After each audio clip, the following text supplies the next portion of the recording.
Dear Diary, mood apathetic. My life is spiraling downward. I couldn't get enough money to go to the Blood Red Romance and Suffocate Me Dry concert. It sucks because they play some of my favorite songs like Stab My Heart Because I Love You and Rip Apart My Soul and of course Stabby Rip Stab Stab. And it doesn't help that I couldn't get my hair to that flippy thing either. Like that guy from that band can do. Some days, you know. I'm an emo kid, non-conforming as can be. You be non-conforming too if you look just like me. I have paint on my nails and makeup on my face. I'm almost emo enough to start shaving my legs, cause I feel real deep when I'm dressing in drag. I call it freedom of expression, most just call me a fag. Cause our dudes look like chicks, and our chicks look like dykes. Cause emo is one step below transvestite. Stop my breathing and slit my throat. I must be emo, I don't jump around when I go to shows. I must be emo. I'm dark and sensitive with low self-esteem. The way I dress makes every day feel like Halloween. I have no real problems, but I like to make believe. I stole my sister's mascara, now I'm grounded for a week. Sulking and writing poetry are my hobbies. I can't get through a Hawthorne Heights album without sobbing. Girls keep breaking up with me. It's never any fun. They say they already have a pussy. They don't need another one. Stop my breathing and slit my throat. Woo! I must be emo. That is the greatest emo lyric ever outside of Rippy Rip Stab Stab, which we can all agree is an underrated classic. Guys, it's the Kill Your Gods podcast. I'm so glad you could fucking make it. My name is Jesse Dram. I am your host. We're talking about... Oh, wait, Kill Your Gods. No, it's KYGY2K now. Whatever. We're talking 2000s nostalgia, and nothing's more 2000s nostalgia-y hot right now than... emo. Yeah. When we were young. Shit. We are old as fuck. We'll talk about that at the end. This is going to be a few episodes just because this got so fucking unwieldy. It's a bigger topic than I ever really anticipated. Yet, here we are. Fuck. Emo kids. Man. Boy, did I hate them. I hated them at the time. I came to love them. Again, full content. Also, before I have anything come up, Friday, February 18th, I will be at Dalek Paradise in West Philadelphia, and that's all I really have on the docket for the time being. But keep listening to the podcast, share, like, subscribe. Sorry if I'm a little off. I did jiu-jitsu today, and I got kneed in the head, so I'm a little off. I am recording this while the Super Bowl is on, because... I'm just so emo. I don't care about your sports ball. So yeah, check me out. Come out to things. And I guess let's talk about emo. I went to high school from 2001 to 2005. And I was there for it. I was there for the emo craze. I never dipped into the fashion myself. Because unfortunately, as a husky boy, a husky emo... Oh, you don't want to deal with that. You really don't want to deal with that. But I had friends who were. My cousin Frank, who has been on this podcast before, looked more like, Midwest emo, just like fucking bowl cuts and cardigans and shit like that, and just being skinny. By the way, I need to dedicate this episode to Dave Anderson, kid I went to high school with, kid who introduced me to emo. We ended up not getting along because I am hard to be in a band with, but he passed away a few weeks ago due to complications from COVID. So, Dave Anderson, this one goes to you. Emo, let's get into it. And I guess I'll drop my personal experience as I go along. I will say, unlike that song I just listened to where, what was it? The guys all look gay and the girls look like dykes. Couldn't disagree further. Guys, fucking emo girl. You kidding me? Emo girl fashion? Perfect. Not to mention there was the low-waisted jeans at the time, so you always got a nice little emo butt crack to look at every now and again. I found the look sexy. Sexy for guys, sexy for girls, but, I mean, I lusted after the girls. And, again, fat kid, I had to take the metal route of, like, I wear black t-shirts and boots and dungarees with cuffs on the bottom. Guess what that all adds up to? Slimming. So if nobody can see my fat little titty belly boy sticking out. Alright. God, I try to get a lot of people's opinions on emo leading up to this. and an immediate argument started where, guys, I've said this before, I am a populist, okay? I appreciate music history and the origins of all these things, but if I want to discuss emo and the subculture of emo that 9 out of 10 people on the street would recognize as emo, I don't give a fuck about Rites of Spring. I don't give a fuck about Jawbreaker. I'm sorry, guys. Look, I had so many responses when, people were saying, like, MCR, Fall Out Boy, and other people chiming in, like, well, actually, that is not emo. As you may recall, there was a 15-person scene in Kalamazoo, Michigan in 1979 who coined the term emo for the first time. That was Lollycocks and the Wrist Slitters. They never released any records, but they're the only true emo. You also see a lot of this bullshit. Music is bad, but, like, there's a joke in, like, Simpsons fandom of what the golden years were, and the real, like, douchey ones are the ones who, like, 4 episodes in season 2. That's it. Those are the only golden years. Like, you can't just go like, oh yeah, seasons 1 to 15. 15 was garbage. You have to go there. And then you're just cutting it slimmer and slimmer so that you can be a special boy with a special opinion. The golden era of The Simpsons was the ending credits of episode 15, season 6, where they reached a zenith they would not reach in any other era. Go fuck yourself. But the history, if we're going to get into it, DC band Rites of Spring, in the mid-'80s is credited as being the first emo band. Again, argument I had with a lot of people. If you go back and listen... All right, you know what? I deviated from my notes. I'm just going to go back to my notes. So again, what is emo? Is it the mid-'80s DC kids that made emo-core, literally emotional hardcore? Was it the Midwest 90s kids that made it less hardcore and more indie? Or was it the 2000s mainstream of pink eyeliner and straight bangs? We're going to discuss all of it. But again, you guys know what I was asking for. These are the assholes that, well, Blue Cheer is technically the first metal band. Fuck no, they were hippies with distortion. There's nothing. The first rock song ever was Rocket 88 by Ike Turner in 1951. Yeah, that has a little bit more truth to it, but to the person on the street, rock started a decade later, and they wouldn't recognize... When people are thinking rock, they're thinking of AC fucking DC, and you're going to play them Ike Turner? What the fuck? So, it's the 1980s, hardcore music sucks and is full of chodes.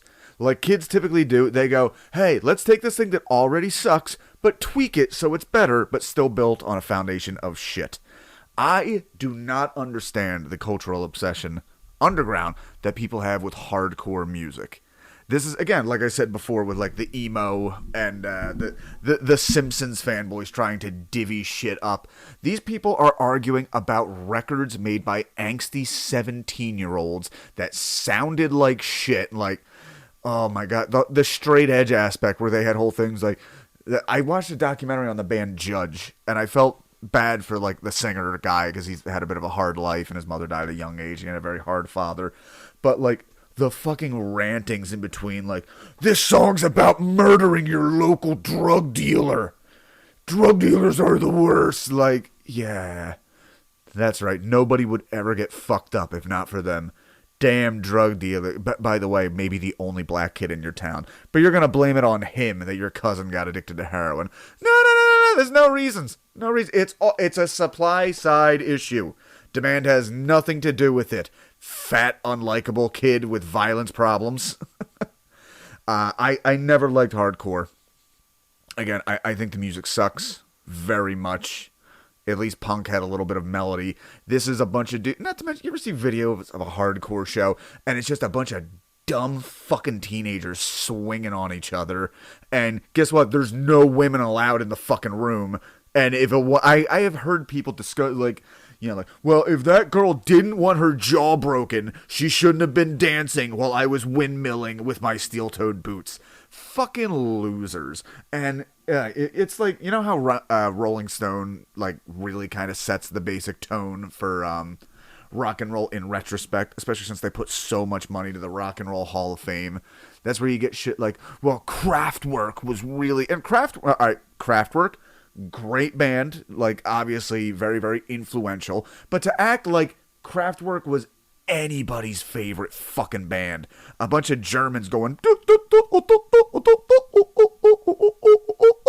Do not remember the Holocaust. 28,000 at most. The ovens could not provide the heat necessary. This is a lot of shit where, like, no. Creative people loved them, but to look back and, like, Elvis Costello always fucking sucked, okay? The problem is that the 100 people who loved Elvis Costello were all creatives, so then you had, like, fucking Kurt Cobain and fucking Eddie Vedder and all these people who came afterwards, like, well, I really liked Elvis Costello. Elvis Costello always sucked. The fact that good people liked him does not make him good in fucking retrospect. The same way a lot of bands I like would fall into the category known as post-hardcore. At the Drive-In would be one of the best of them. But guess what? At the Drive-In at a hardcore show would have been fucking beaten in the parking lot because they were fucking Mexicans.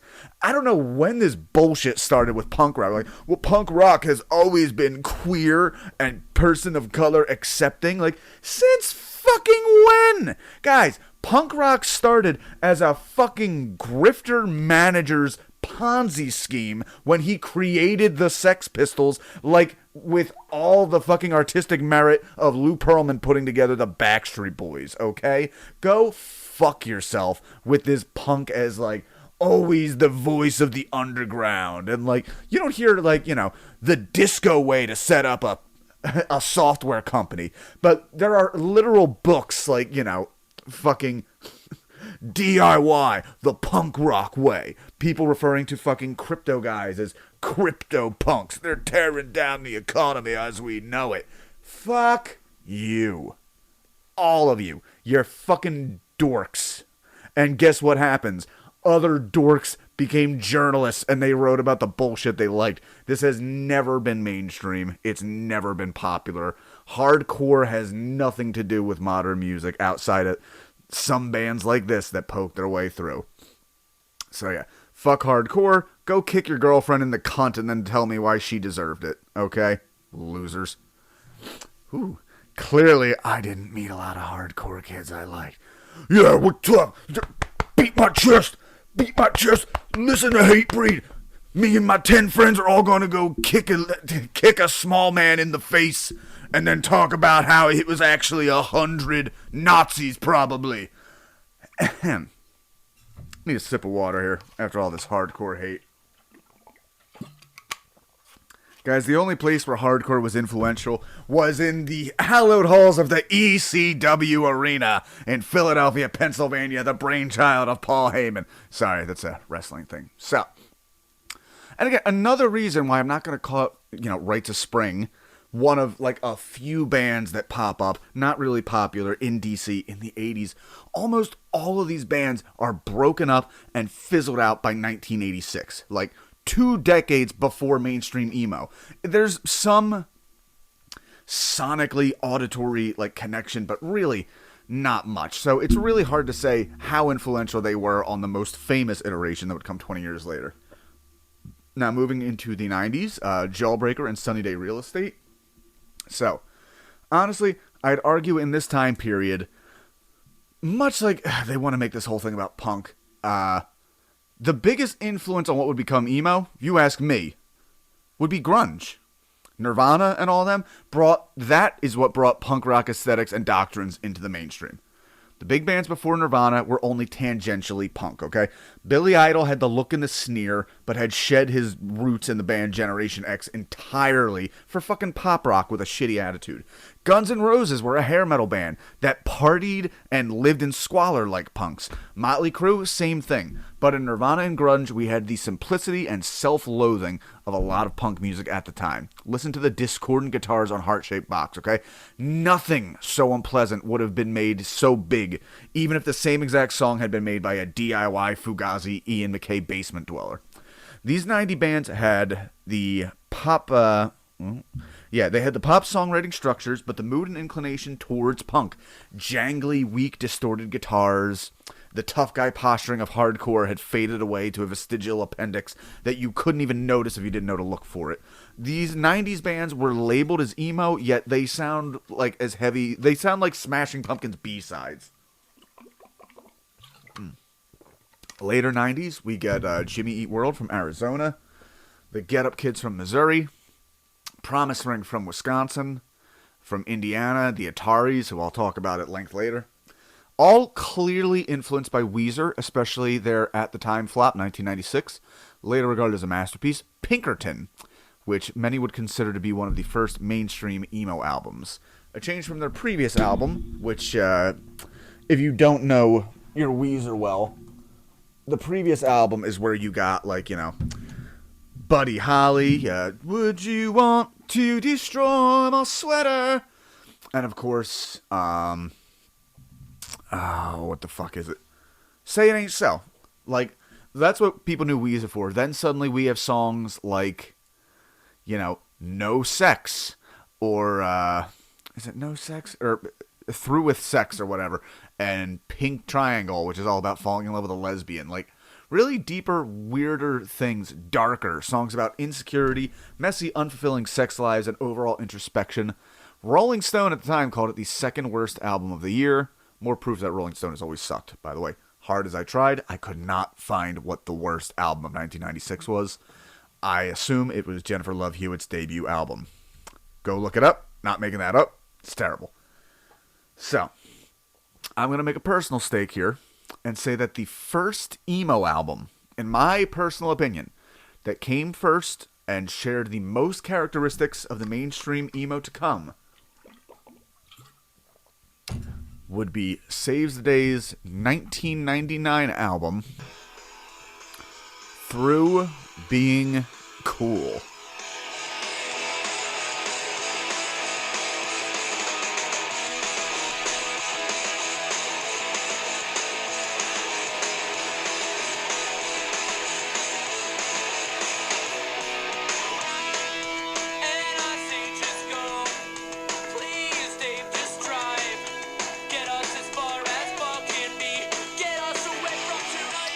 So, they look like emo kids without the, they look like the emo kids without the makeup. The songs were awesome and powerful, well lit, jangly ass guitars, high pitched, whiny vocals, and lyrics about running away from bad situations and being sorry for doing things wrong.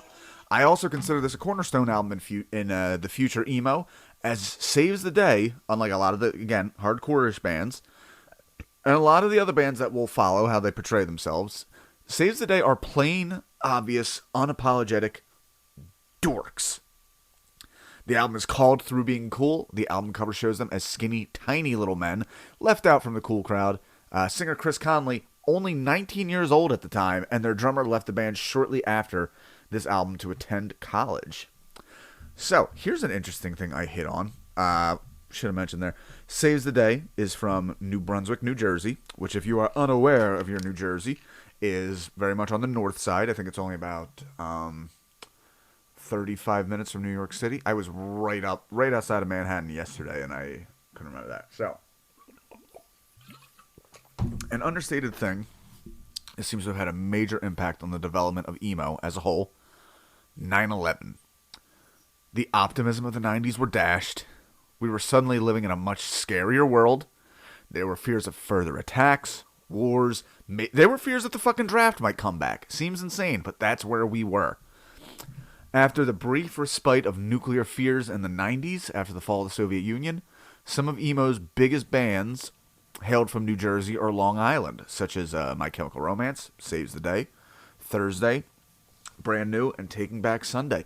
These were all bands that were forming in the shadow of the World Trade Center. My Chemical Romance, in particular, are a direct consequence of 9/11, as the band formed after Gerard Way of My Chemical Romance reevaluated his life, quit his day job in Manhattan to pursue being a rock star, and formed the band. This would be immortalized on their debut album with the songs Skylines and Turnstiles.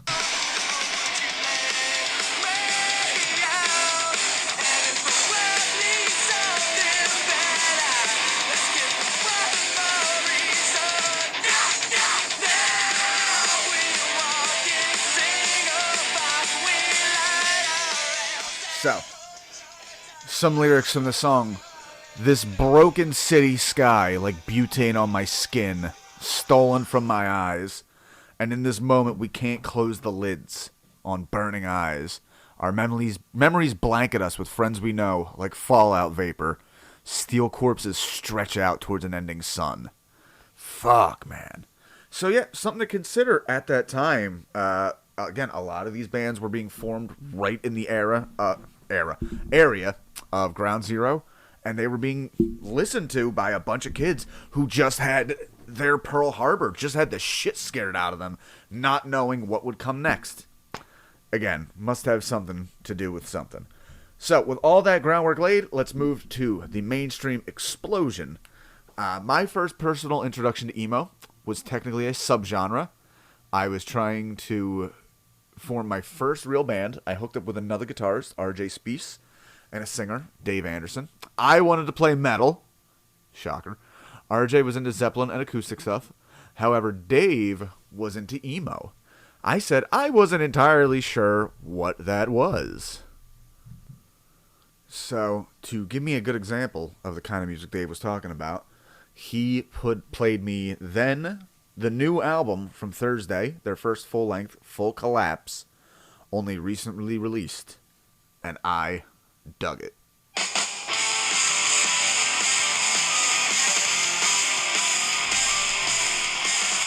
I liked it.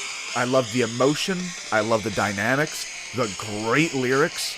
A little too whiny for me vocally, but this song in particular really, really stood the test of time for me.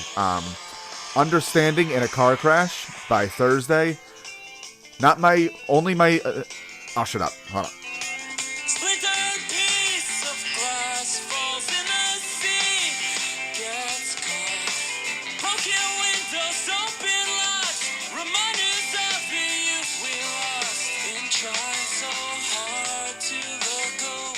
So like I said, though, this is a bit of a subgenre. While the lyrics are very emo, Thursday technically qualified as screamo for shit exactly like this.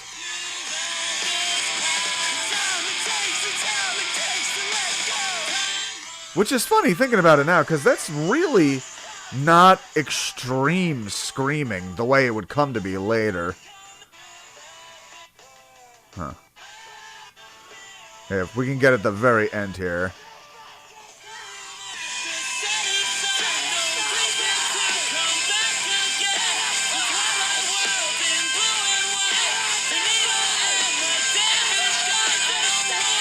Again, I didn't mind it from Thursday because it was like a painful wail as opposed to some of the shit that's going to come later. It's straight up like sort of death metal shit. Like, if Thursday was doing that, like, the needle and the damage done, I don't want to feel this way forever.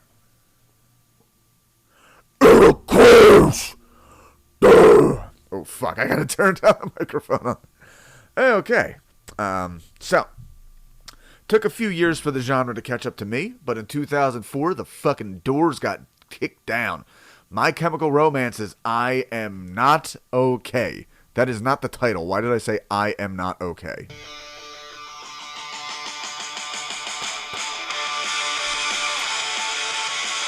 So, I was fucking stoked when I first heard this. It was theatrical. It was catchy. It was tongue-in-cheek. And at least in MCR's case, these guys could fucking play. Like, a lot of fans accused MCR of ripping off Queen, but I always retorted, not enough bands ripped off Queen. I'll take that over the 50 million shitty attempts at being Blink-182 sequels.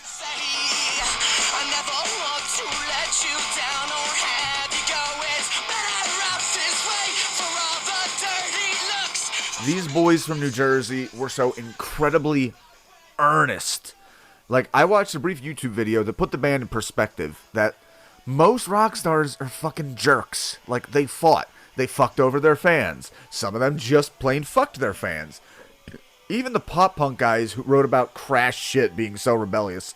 Meanwhile, MCR's Helena was about being sad your grandma died. They played video games. They refused to indulge in shit-talking on other bands, even as they talk shit on them. Unlike many contemporary and later emo bands that wallowed in misery, MCR was full of hope. The bleakest thing I can recall from an MCR song was probably The Ghost of You. At the end of the world is the last thing I'll see. I'm never coming home. In the music video, the boys are in World War II, and Gerard has just watched his brother die on the shores of Normandy. Sad, but beautiful. And again, like, so theatrical that it's hard to take entirely realistically, I personally felt. If I'm going to talk about this, though, I sadly have to get very personal and tell you some history of mine with this song, Helena. Long ago, just like the hearse, you died again and again. We are so far from you. So many of the emo guys, the bands, were all about like girls and relationships and not fitting in. One of the reasons I loved MCR, I loved their music videos, and they were a great addition to this one. I love that MCR talked about grief. They talked about grief a lot, of losing people. The song Cancer on Black Parade, about watching someone die of cancer, is fucking horrible.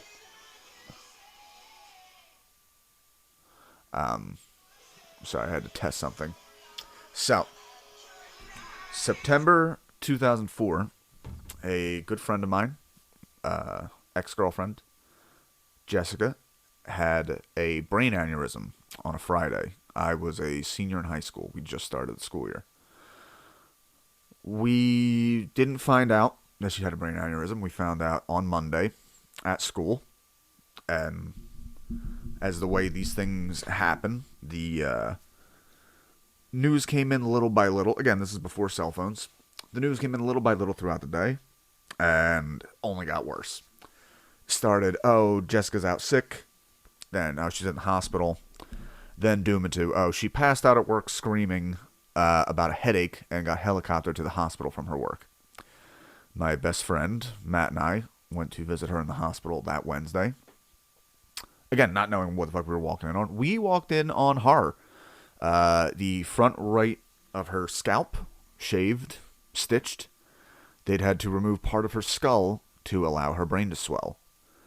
Later, I would date a girl who had the same thing. They had the back of her skull taken off that never got replaced to allow her, very early in our relationship, I got to finger her brain. Yeah. That was a fun relationship. It was fucking weird. Yeah, I've fucked in a hospital bed, have you? Anyway. So yeah, this girl, a sickening yellow glaze covered her eyes. Her eyes partially open. Her rolled back irises faintly showing. Her father showed us in and spoke to me and Matt as if she was there, you know. Jesse and Matt are here to visit, baby. He and I were crushed. It was the saddest fucking thing we'd ever seen. We had especially packed, again, this is the days of CDs. We'd packed especially sad music with us in the car, thinking we were going to be pretty bummed out after. And we got back to the car just upset. And Matt said, like, that just destroyed any possible inclination I ever had towards thinking there was a God. Put on fucking Slayer. And we cranked God Hates Us All. And we cried for our friend that we didn't know if she was going to make it. But it didn't look good. That Sunday was my birthday. 18. I had gone to see a girl I liked. I'd actually met... God, this is pathetic. Pity pussy, y'all. Pity pussy. I had mentioned to this girl that I liked that Jessica, the girl in the hospital, was the last girl I'd made out with. And this girl made out with me out of pity, knowing how sad I was. I came home, and my little brother Luke, 7 years old, ran up. And it was the first time he'd seen me all day on my birthday. You know, 7-year-old little brother. He's excited. He runs up and he hugs me and he exclaimed, "Happy birthday, Jesse! I think your friend died."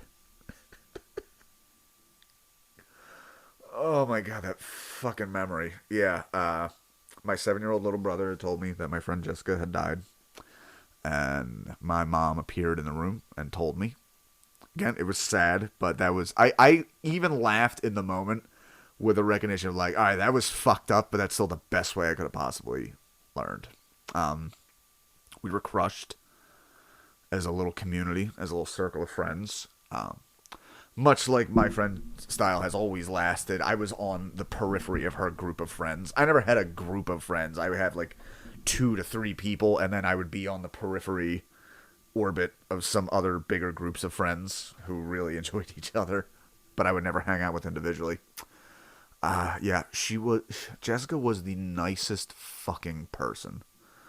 And so much better behaved than me and Matt were. She used to give me and Matt shit for smoking cigarettes or weed. After accidentally setting a fucking fire in the woods, we hid out in her backyard where she brought us soda and fucking screamed at us as the fire trucks ran by. It was okay, everybody was okay. And now she was gone. This was the first truly close friend I had that had died. So young, so fucking tragic. And then a few months later, after all that trauma and grief, like, oh, the band, that band, My Chemical Romance, that I like, has a new music video out. Let me check it out. And in the video for Helena, let me put the music back on. MCR are mourning a young woman in a casket. There was jazz dancing in red and black at the foot of the coffin. A pleading chorus of the dead woman. What's the worst that I can say? Things are better if I stay. So long and good night, so long and good night. I was already crushed, having been deeply grieving my friend. And seeing this played out in a music video.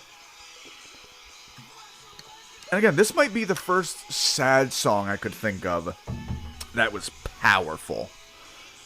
Like, this wasn't like rolling over and giving into how much life sucked. This is a fucking plead and a cry to the unfairness of the world, snatching away a fucking 17-year-old girl who never got to do all the things she wanted. And then the most beautiful part of the video, the corpse suddenly, eyes open, sucks in air, and wakes up astonished into life for a brief moment.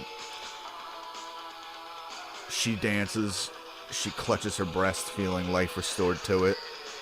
She reaches over the mourners in curiosity and reassurance, dances a beautiful, brief ballet, much like her life was, making use of her temporarily reinfused flesh, before gasping and falling backwards into her coffin, dead, after the brief respite to be reminded of all that she was leaving. I saw that video and I wept. So guys, I was planning on doing this episode already. As you can tell, it's run behind a little bit. And the fucking circular nature of life as it is. I already knew going into this, like, well, I have to talk about Jessica and how that memory informed my appreciation for this music and really made me attached to it. And in the interim of not getting it set up, I had another person die on me. Someone I'd known... Fuck, I probably knew her around that time. She was friends with my cousin. And, she and I were friends, just acquaintances. Many years later, she and I became... The term lovers is so fucking gross. But that's what we were. We weren't dating. We were hooking up, but we were friends. And this went on for fucking years. It was 6 years. Obviously, I started dating my lovely wife. And, I no longer talk to this person. We would have had more communication. She just wasn't a big social media person. That's all. Social media is the appropriate place to talk with somebody you used to frequently have sex with while you're married. Somebody tried to give me a little guff, like, well, you could have texted her. I'm like, that's not appropriate for a married man. So sorry. But yeah, like last week or the week before, 2 weeks ago, I was dicking around on Facebook when I should have been working, and I suddenly saw a picture of this old friend, Marielle, and then had the fucking breath sucked out of me when I read the post that said that she passed away the night before. She had had cancer, and had had it for a bit, for a year. Apparently she'd gotten chemo, had gotten a clean bill of health, went back in January this year. I'm talking January, like 10 weeks ago. That's too far. January 8 weeks ago. And they gave her a scan, and they wanted to do a surgery to go and check out, and she had tumors everywhere. And 5 weeks later, she fucking died. And God, the thought I have I associate emo with young death. And we'll get into that for some of the stigma that has to do with suicide later. But I associate it with young death because I was into metal and shit. Like, I appreciated music of all stripes. But emo, my friends made fun of me for like an emo because it was gay, which, what the fuck ever, guys. But, it really helped me mourn at a time when I needed it. And God, I had that thought. I have that thought every time I see the Hell in a Music videos. I think of my friend Jessica, and now I think of my friend Marielle, and I imagine the young girl dead too soon in the casket, sitting up and taking in the scene around her, and the fucking beauty that can be made from something so tragic, from that brief allegory of sitting up from death like a pro wrestling Undertaker comeback. Oh God, the dead man's alive. And the beauty and poetry in that fucking moment is it never doesn't hit me. So yeah, in that moment, all I could think of was Jessica, of the life she wouldn't be able to live, and how she would have appreciated everything bittersweetly had she been able to sit up for a moment and be curious and take in her own mourners. Whew, boy. Let's talk about some of the other bands in here. I forgot to write more notes. God, this episode is so fucked. I'll give my brief thoughts. Fall Out Boy, again, came out of the hardcore scene. They had a great cameo in the movie Sex Drive that I watched the other day. You know what? I am going to go back, write more notes, and going to finish this part.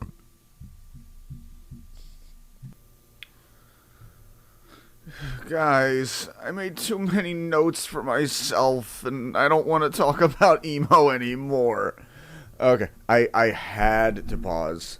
I absolutely had to pause so I could fill out the rest of the notes here. So, we're talking about My Chemical Romance. I got a little cry. It's 24 hours later. I'm a little stoned. What in the butt? Talking about My Chemical Romance. So, I wrote all that, didn't write notes to the other biggest bands, hence why there's this awkward edit. So, my personal biggest bands of emo. Not even saying they're my favorites, but to me, the biggest bands in emo are My Chemical Romance, Fall Out Boy, Panic at the Disco, Paramore, The Used, Taking Back Sunday, Brand New, Death Cab for Cutie, Jimmy Eat World, and Dashboard Confessional. Those are the big ones to Mr. Dram, which is a weird thing to call myself, but here we are. So,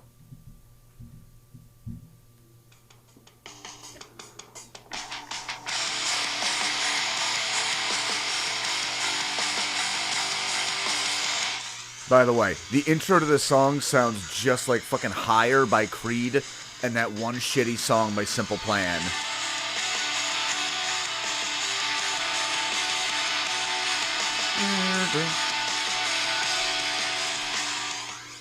I'm feeling. So, yeah, Fall Out Boy, I never knew quite how to organize these guys. Like, they're weird overall from jump. You have the awkward things that happen sometimes where the singer is not the frontman. In this case, the bassist, Pete Wentz, is. He's got the look, he's got all the charisma. I even recall singer Patrick Stump saying in an interview that he had a standing agreement with Pete that Pete got to do all the rock star shit because Pete didn't want it. He just wanted to play his fucking songs. Dance, Dance, Thanks for the Memories, and of course this song.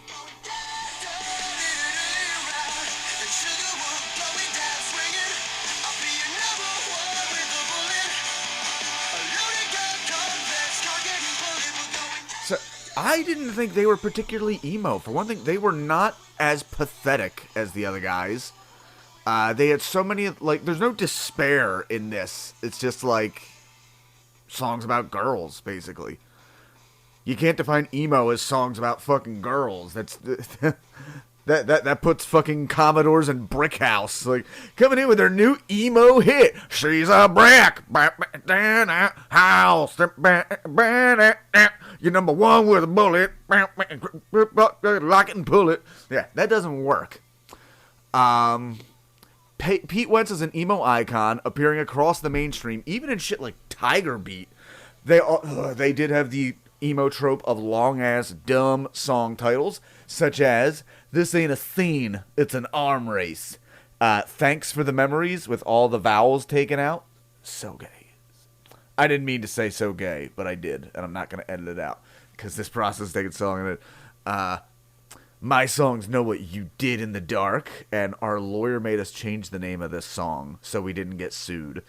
This would carry on for years with horrible bands. I remember there's a band called I Wrestled a Bear Once that they had long-ass lyrics, even dumb fucking song titles like Tastes Like Kevin Bacon. So bad. So bad.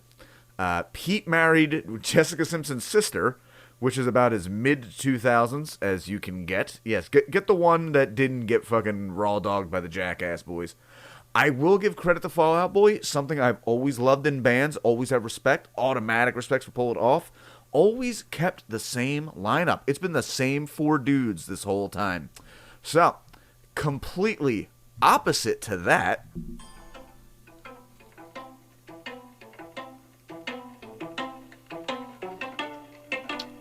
Panic at the Dixo. Well, imagine as I'm pacing the pews in a church corridor. So look, I'll say it. I know people like Panic at the Disco. My wife loves that first album. My personal experience, they are a one-hit wonder. Like, everyone knows Sins Not Tragedies. I know they've had some recent hits since becoming Brendan Urie's solo project, and they're nothing resembling emo or even rock and roll anymore. I don't know those songs, okay? As a wannabe rock star, this band infuriated me. They never played a single show, ever, until they opened for Fall Out Boy. They recorded some fucking demos. Brendan Urie sent his fucking demo to Pete Wentz, who decided he liked it, signed them to their album. These guys were still in fucking high school at the time, and their first show they ever played was opening for Fall Out Boy on a national tour. I was listening to the Kurt Vonnegut's podcast the other day, where they were talking about the new Kurt Vonnegut documentary, and host Michael Swaim, who I'm a big fan of. You might remember him from Crack.com back when they were good. He talked about how when he told his mom he wanted to get into comedy, she was like, oh, well, why don't you, write a letter to Richard Lewis? And he said, Mom, no! That's a stupid thing to do. Meanwhile, in this documentary, the documentarian was like a 20-something who just sent Kurt Vonnegut a letter and ended up becoming a close friend of his for 40 fucking years. Same way Judd Apatow sent a letter to, what the fuck's his name? Gary Shandling, and then became close with him even though he was a teenager. And in this case, Pete Wentz just fucking randomly like, hi, Mr. Pete Wentz, I like Fall Out Boy. I agree this is an arms race, not a scene. Would you look at my songs? And yeah, bunch of high school buddies, and they get the band together. Fucking hate it. So here's the thing, though. As opposed to Fall Out Boy, this band has been Brendan Urie's solo project for a long time. Like, right after they got signed, they almost immediately fired their bassist. The drummer was gone after. A few years later, the guitarist was gone. And then it was just Brendan Urie's group, even though he was, like, one of the last ones to join. Yeah. Again, aside from this song, I don't get it. But, oh well.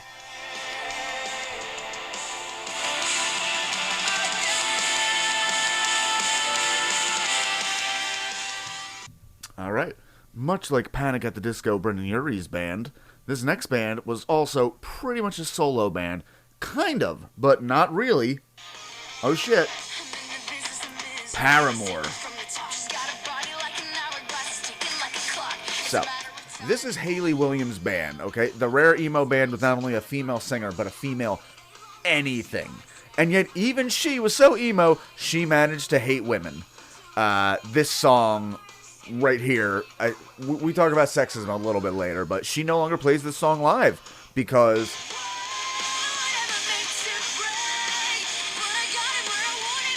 I think the line in there is if you're a whore, you're nothing more.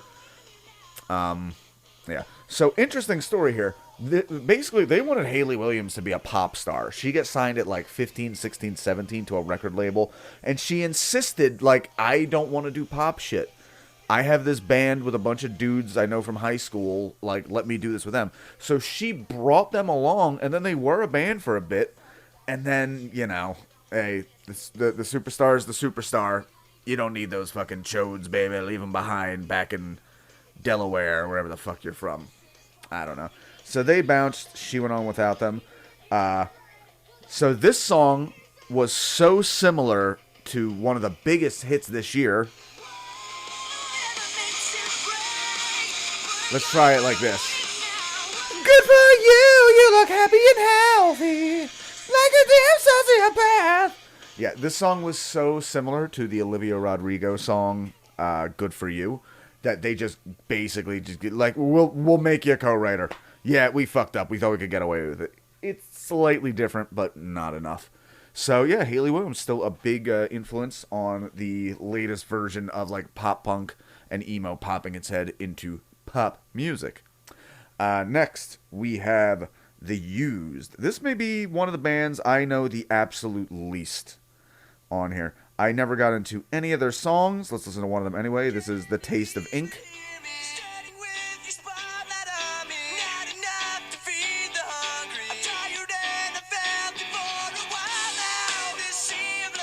Yeah. The Used, again, I don't know any of their songs. They did a great cover of Under Pressure with My Chemical Romance. The studio version is pretty shit. The live version, shot for an MTV2 concert, is awesome. I have committed rock and roll blasphemy many times and angered many people many times by straight up saying, like, no, it's better than the original. It's better than the original Under Pressure. And I love me some Queen and David Bowie. But yeah, no, that version is just better. I love the harmonies. I love the guitar parts. Singer Burt McCracken was known in the mainstream for dating Kelly Osbourne during the peak of the Osbournes on TV. She's now dating the DJ from Slipknot, which can best be described as a lateral move. And Slipknot's doing a lot better these days than the fucking Used, so I'll give them that. Okay, oh god. So this next band I have used as an example of a cutoff for emo kids. I am 4 years older than my wife. I graduated in 2005. She graduated in 2008. I know it sounds like I don't know math and got left behind, but no. I went to school in New Jersey, and she started school in Pennsylvania, and they have different cutoff times. This is part of the reason why one of my best friends, Joe Garifo, despite being born a month after me, he graduated 04, I graduated 05, because he was in Philadelphia and I was in New Jersey, and that was that. But when this band hit, their album came out earlier than I recalled, but when this band really got popular, I was out. I wasn't as angsty. I had started actually getting laid, and I had no use for emo bands anymore. I had to, instead of confronting emo and sexism, I had to confront awkward Catholic guilt. And Oh man, I am going to turn down a threesome because I know one of my best friends has a crush on one of the girls. Yes, I will regret it forever, by the way. But, yeah. Taking Back Sunday.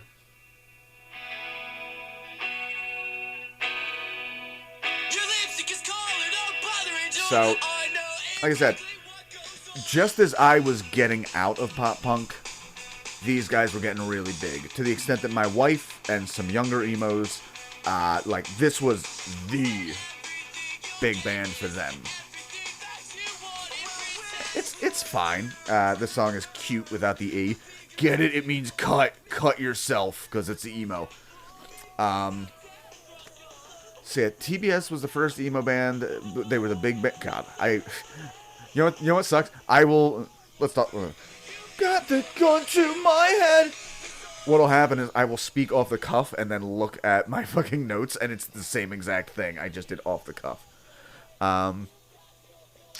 They were from Long Island, which confused me because they have the highest accolade of anybody on this list. Another thing I want to do an entire episode on. They had a few cameos on the show Degrassi. If you are unaware, Degrassi was a Canadian teen drama that, because it was funded by the British government, every episode needed to have a lesson, which meant if somebody drank a beer, they're going to make a fool of themselves and all their friends are going to hate them. If somebody had sex, they were going to STD or get pregnant. If somebody got fucking if a girl's boyfriend was abusing her, he was going to bash her brains in with a rock. If you bullied that guy who did that, guess what? He's going to show up and shoot millennial superstar Drake in the spine, rendering him a cripple. Drake was on this fucking show as a child, and it blew anybody who watched Degrassi. It was baffling to watch this guy become a major rapper. Like, that is Jimmy Brooks, okay? That is Jimmy fucking Brooks. He needs to give up this rap career and forgive Spinner. He didn't mean to get him shot at the Whack Your Brain tournament by Rick. Anyway, yeah, Taking Back Sunday had a few episodes on there where they were trying to help out the rock star on that show, Craig, who, Jake Epstein, I think? I think the highest he got is he was an understudy for the Spider-Man Broadway show, which itself was not successful. But yeah, so long story short, I thought Taking Back Sunday was Canadian for a very long time. Again, sorry guys. This is the problem when this is not my main gig. I would love if this podcast and comedy was my main gig, but I am solely a free time guy. I don't make any income off of this. I need to start a Patreon, unfortunately. That would mean making more content, and I'm already... Sorry, weird noise in the basement. I'm already kind of at my limits. I would have loved to have taken time and listened to at least a full album of every band on this list, but I just don't have the time. So this seems to be a popular song. Let's listen to this. Brand new, The Quiet Things That No One Ever Knows. Sounds emo. And I don't remember this band being big. This also sounds very similar to the intro to the Fall Out Boy song. Yeah, I don't remember this band being big, but everybody told me they were. So yeah, and obviously they released an album which went to #1 years after. A great band to groom preteens to, apparently. I don't know. This next band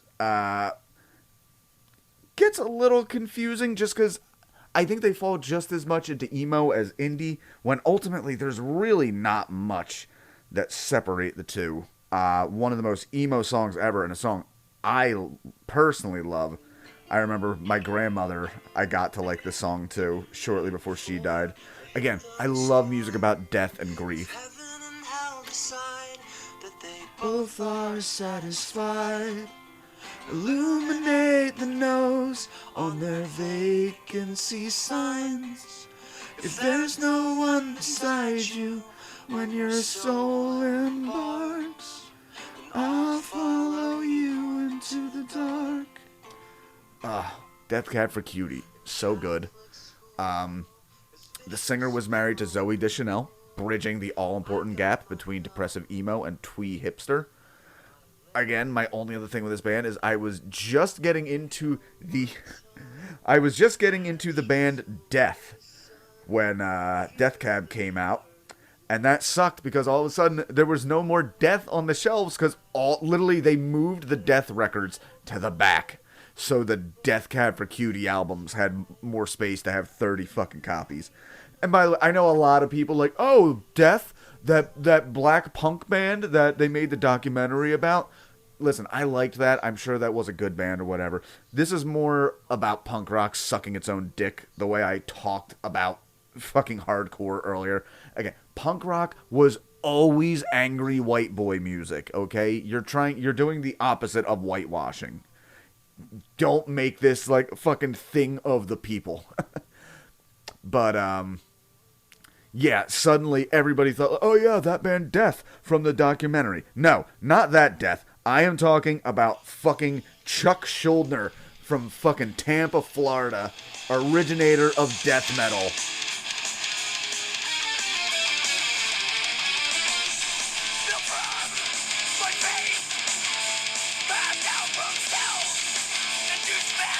Fuck. Yeah, fuck this podcast. I'm gonna pause and I'm gonna go listen to the rest of the song Crystal Mountain by Death. This is a great fucking song. Alright, next. Another weird band to be associated with emo. First off, because they made it as a mainstream rock band, and I think that's more what they're considered than emo. And even stranger still, they're not from the popular wave of emo, even though that is when they got popular. I'm talking Jimmy Eat World. These guys popped up in the mid-90s in fucking Indiana. They're part of that Midwest crew, wearing their fucking polo shirts and their big clunky shoes and, you know, fucking girls with glasses who were reading Andrea Dworkin and shit. But somehow they got through, even when they fucking shouldn't, because they had the unfortunate luck of releasing an album called Bleed American right before fucking 9/11. I don't know how the fuck they do it. I'm gonna play a little bit of my favorite song of theirs.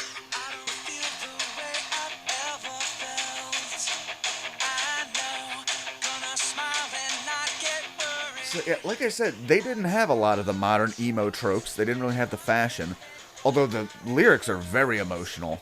And they became mainstream despite having little in common with the mainstream rock at the time. It's just weird overall.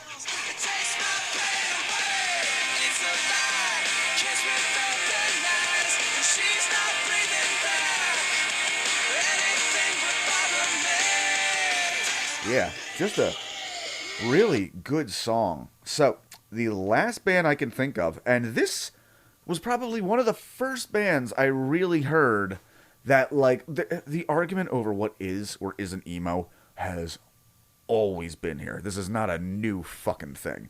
This was a band, though, that I felt everybody agreed. Out of this tier of bands that got popular in the early 2000s, this is one that was undeniably emo. They had a fucking song on the Spider-Man soundtrack. Oh, Dashboard Confessional, by the way. Great songs, hands down, Vindicated. Just two great songs. Cool band name. Very evocative. This is hands down. So yeah, another one-man band, basically. Even though the bassist has been with them for 20 years now. From Boca Raton, Florida. Weird area for emo, but whatever. Just released a single called Burning Heart in 2022. So check that out. It sounds exactly the same as the band that they were 20 years ago, and I don't mean that as an insult.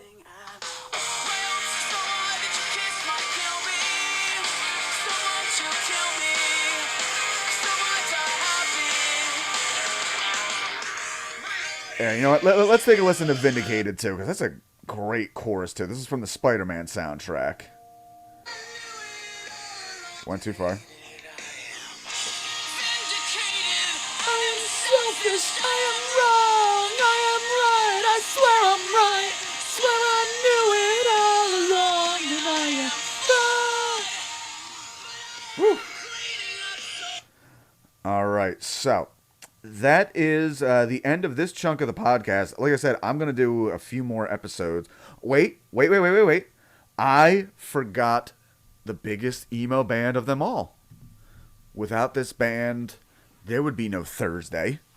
There would be no Fall Out Boy. My Chemical Romance would be but a glint in their emo father's eye, surrounded by black eyeliner and pink eyeshadow. Guys, the most emo group of all time, I think you'll agree with me. Cut my wrist and black my...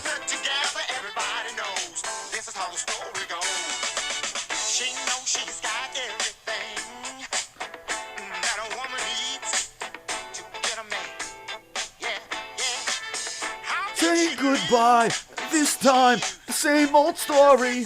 Seeing you cry makes me feel like saying sorry. Down, down in an earlier round. Sugar, we're going down swimming. And you're number one with a bullet. A loaded gun complex, cock it and pull it. I chime in with a haven't you people ever heard of? Closing the goddamn door, no. It's much better to taste these kinds of things. Such poison rationality. Ow! Yeah! Get me my skinny jeans! Oh, God. Man, this podcast can be fun sometimes. Even if it's just me laughing by myself in the basement like a dickhead.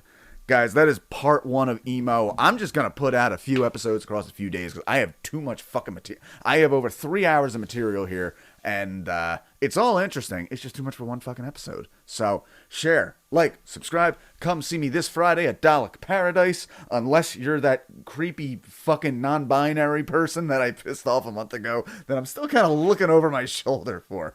I'm sorry your fiance died. That had nothing to do with me. Okay, I'm Jesse Dram. Bye.